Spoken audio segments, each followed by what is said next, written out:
안녕하십니까. 드디어 인테리어 공사가 마무리됐습니다. 공사한 지 한 40일 정도 된 것 같은데 인테리어 공사를 완료하고 나서 한 일주일 정도 지난 시점입니다. 짐은 군데군데 조금씩 들어와 있는 상태입니다. 고객분께서 하루하루 직접 짐을 옮기시고 계시거든요. 제가 좀 양해를 받고 촬영을 하고 있습니다. 현재 위치는 창원 대방동에 위치한 성원 3차 아파트입니다. 32평 아파트고요. 지금부터 공사 완료된 현장 자세하게 짚어가면서 설명드리는 시간을 갖도록 하겠습니다. 중문입니다. 중문은 여러분들 가장 많이 선호하시는 간단하게 시공할 수 있는 3연동 중문으로 하셨거든요. 유리 같은 경우에는 요즘에 모루 유리를 많이 선택하십니다. 고객분께서도 직접 이 유리를 해달라 하셔가지고 시공을 했는데 보니까 좀 깔끔하죠. 중문 같은 경우에는 이렇게 3연동 중문으로 하되 이게 좀 크면 둔탁해 보입니다. 그래서 슬림하게 하시는 게 좋습니다. 신발장 같은 경우에 중간이나 하단에 간접등을 넣어서 은은한 분위기를 만들었고요. 그 다음에 하단에는 띄어서 편리하게 사용할 수 있게 이렇게 만들었습니다. 보통 이렇게 신발장 많이 시공하시죠? 이렇게 하시면 되겠습니다. 오른쪽에 여기는 키 큰 장을 사용을 해서 우산 같은 거 넣을 수 있는 자리를 마련했습니다. TV를 요즘에 스탠드로 많이 안 하시고 매립 TV를 많이 사용을 하시죠. 그래서 여기도 반매립 TV 박스를 짜서 이렇게 시공을 했습니다. 반매립 TV 사이즈를 많이 물어보시더라고요. 기준을 모르겠다라고 하시면 1000에 700 정도 하시면 거의 다 맞습니다. 이 현장은 1000에 800 정도를 해서 시공을 했는데 1000에 700이나 1000에 800 정도 시공하시면 반매립 사이즈가 대부분 딱 맞습니다. TV 매립을 하고자 하시는 분들은 목공 작업을 해서 박스를 만들어서 하시는 게 좋습니다. 현장에도 전체 12mm 문선을 적용을 시켜드렸습니다. 문선의 종류에는 일반적인 큰 문선과 9mm 문선, 12mm 문선 이렇게 여러 가지 종류가 있는데 과거에는 9mm 문선을 많이 했거든요. 근데 최근에는 이렇게 12mm 문선을 많이 합니다. 이 12mm 문선을 사용해서 원링을 만들어 드렸습니다. 최근에는 영림이나 예림 제품에 가스켓이 적용이 되는 12mm 문선, 9mm 문선이 따로 나옵니다. 이렇게 시공을 했다 하시면 되겠습니다. 여기는 안방입니다. 안방에는 전체적으로 붙박이장을 시공을 해서 만들어 드렸고 오른쪽에는 스타일러입니다. 박스를 제작을 해드렸다. 그런데 박스에 간접등을 넣어서 이렇게 은은한 분위기를 만들어 드렸다. 이런 부분들은 다 서비스로 적용을 해드렸다. 참고적으로 말씀드립니다. 여기 보시면 제가 공사 중에 촬영을 했던 부분이 있습니다. 홈팍이라는 장비를 이용해서 제가 직접 동영상을 찍은 자료가 한번 여러분 보여드렸을 거예요. 이제 그 자리인데 도배를 이렇게 마감해 놓으니까 표시도 잘 안 나죠. 깔끔하게 마감이 됐고 여기 보시면 콘센트하고 이렇게 다 매립이 되었습니다. 이 스프링쿨러가 보이십니까? 이 스프링쿨러 같은 경우에는 옛날 사진이 있는지 모르겠지만 캡이 누렇게 오염이 돼가지고 굉장히 보기가 싫더라고요. 저희들은 캡을 완전 분리를 해가지고 도배로 이렇게 잘 말아드렸습니다. 이 쿨러를 교체하면 비용이 많이 들기 때문에 이 캡이 있는 부분을 뜯어내서 도배로 깔끔하게 마감을 해드렸다.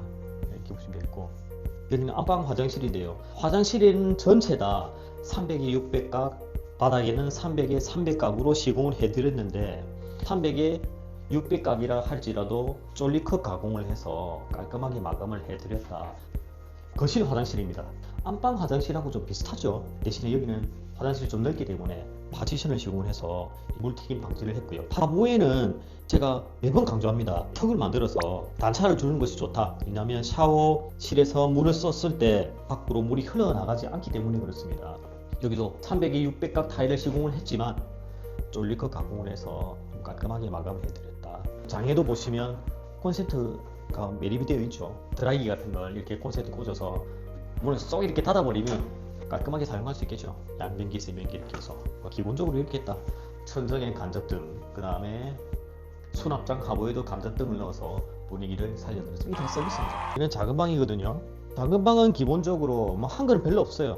몰딩, 걸레바지, 벽지, 그 다음에 여기 수납장 이 정도 시공을 했고 밀어보니까 옷도 볼 수 있고 이불도 수납할 수 있게끔 간단하게 이렇게 만들어 드렸습니다. 여기 주방인데요. 계속 강조하는 부분이 삼각 동선을 제가 촬영할 때마다 말씀을 드리거든요. 인덕션, 그 다음에 싱크대, 냉장고 이렇게 삼각 동선이 확보가 되어야 요리를 하기 편하다. 냉장고가 별도로 따로 있으면 요리하기 불편합니다. 그래서 여러분 설계를 하실 때 인덕션이라든지 싱크볼, 냉장고가 삼각형 구대로 설치가 되어야 한다. 꼭 말씀드리고 싶습니다. 기본적으로 적용되는 사각볼이라든지 폭포수전 이런 것도 해드렸고 배수구는 요즘에 스텐으로 많이 하시죠. 스텐 배수구도 만들어 드렸습니다.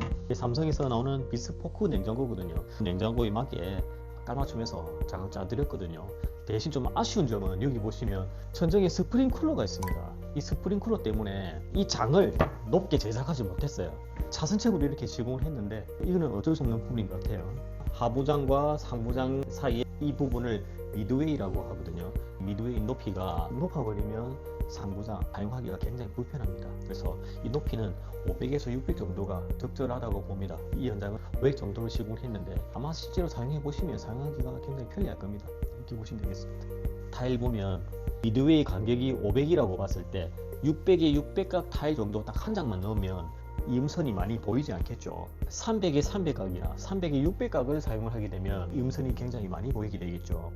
그렇게 하기보다는 600에 600각 타일을 사용해서 이 음선을 가장 최소화해야 된다. 그래야 디자인적으로 완성도가 높다. 이렇게 보시면 되겠습니다. 실리콘 색상도 중요합니다, 여러분. 싱크대 상판과 타일 색상이 맞게 유니색으로 시공을 해드렸는데 좀 완성도가 있으면 이렇게 하면 싱크대 상판은 흰색인데 반투명 실리콘을 한다든지 이렇게 하면 또 어울리지 않습니다. 맞게 시공하시면 좋겠습니다. 상부장에 보시면 후드가 어딘지 모르겠죠. 많이 말씀드렸는데 매립 후드입니다. 문을 닫았을 때 후드가 잘 보이지 않죠. 디자인적으로 가장 완성도가 높은 디자인입니다. 상부장 하부에도 이렇게 간접등을 넣어 드렸다. 이렇게 보시면 되겠습니다.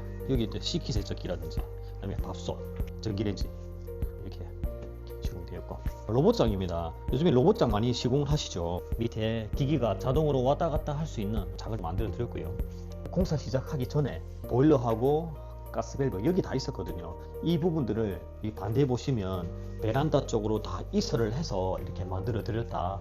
이 보시면 가스 이설했고요. 보일러도 다 이설이 되었습니다. 이렇게 세탁실이 들어가 있고 이설한 이 부위에는 원래 수납장이 들어올 예정이었습니다. 근데 가스가 지나가는 부위이기 때문에 장이 설치가 되지 않는 그런 기준이 있더라고요. 그래서 여기에는 비워두고 여기에 쪽장으로 그냥 만들어 드렸고 장이 다 깔맞춤해서 설치가 되었으면 하는 아쉬움이 있는데 어쩔 수 없이 가스 배관이 지나가는 자리이기 때문에 이렇게 마무리가 되었다 보시면 되겠습니다.